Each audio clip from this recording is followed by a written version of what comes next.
ఎందుకంటే అక్కడ నార్త్లో మరి చర్చిలు అందుకు ఉండవు. మా బలహీనతను బట్టి చర్చి లేకుంటే పడిపోతామో ఏమో అని చాలా నాకు అది పిల్లి అంటే అంత ఇష్టం లేకుండా.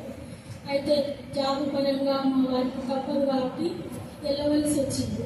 అక్కడ వెళ్ళినాక 2012లో వెళ్ళినాక అప్పుడు వసంత్ కుంజ్ అని ఎయిర్పోర్ట్ దగ్గర అక్కడ మేము ఉన్నాం. వసంత్ కుంజ్ చర్చికి, అంకులు ఉన్న చర్చికి వెళ్ళేవాళ్ళం.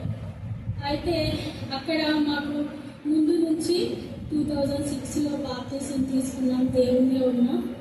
అప్పటి వరకు నా విశ్వాసం ఎలా ఉండేదంటే ఒకరికి మనం హాని చేయకూడదు, దేవునిలో యథార్థంగా ఉండాలి, మన కొరకు మనం మంచిగా ఉంటే చాలు, అంతవరకు మా విశ్వాసం. అంతకన్నా ఎక్కువ తెలియదన్నమాట.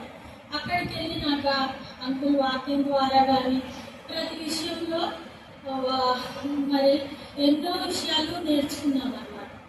అయితే ఒకసారి అక్కడ అంకులు మా పిల్లలు 3rd 5th క్లాస్ ఆ వయసులో వెళ్ళాము.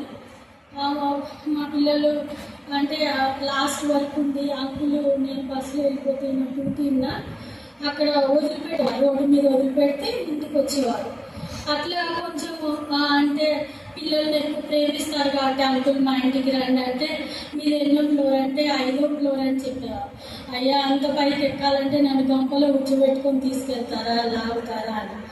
అప్పుడు మాకు వచ్చింది, మేము కింద ఎక్కడైనా ఇల్లు తీసుకుంటే అంకుల్ మా ఇంటికి వస్తారని ఆశ. ఆ తర్వాత 5 years అక్కడే ఉన్నాము.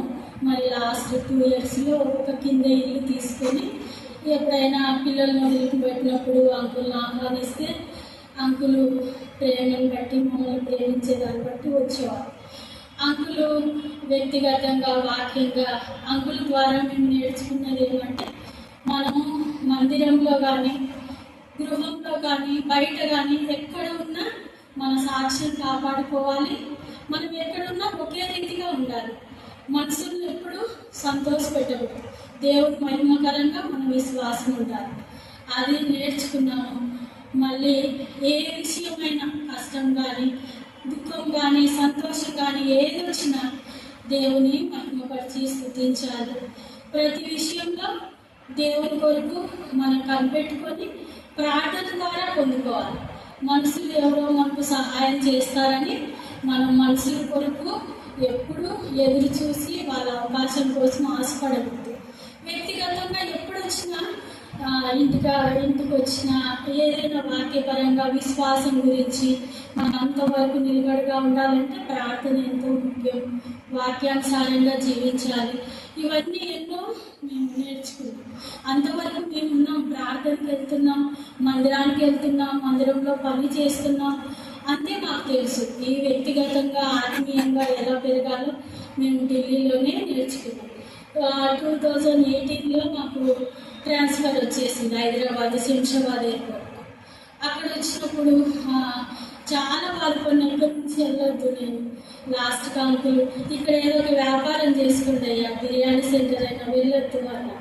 కాకపోతే ఇంకా జాబ్ పరంగా కాబట్టి రావాల్సి వచ్చింది. ఒక తండ్రి తన పిల్లలను మరి ఆత్మీయంగా మన ఎంతో పోషణగా ఉండింది. మళ్ళీ హైదరాబాద్కి వచ్చినప్పుడు కూడా ఒకసారి క్వార్టర్స్కి వచ్చి ఎంతో బలపరిచినారు.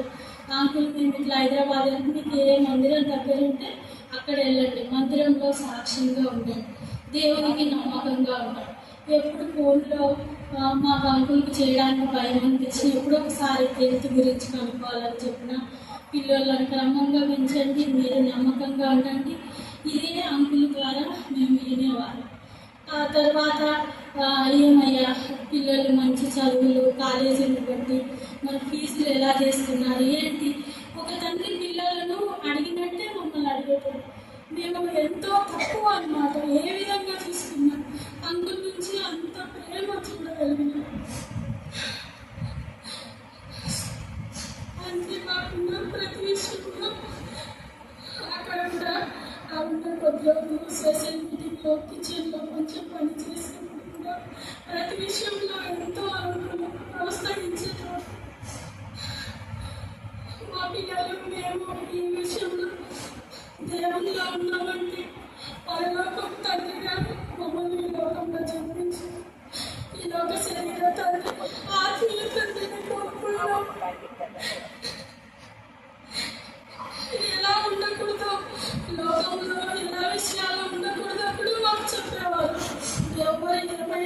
ఏమన్నా అన్నా కూడా ప్రార్థనలోనే వారి కోసం ప్రార్థించాలి. వారికి వాళ్ళ ఇంట్లో ఉన్నారని మళ్ళీ వేరే వాళ్ళకి చెప్పకూడదు. విశ్వాసంలో యథార్థంగా ఉండాలని అంకుల్ దగ్గర నేర్చుకున్నాం. అంకుల్ దగ్గర ఏ విషయాలంటే చిన్నవారైనప్పటికీ మధ్యవారు పెద్దవారు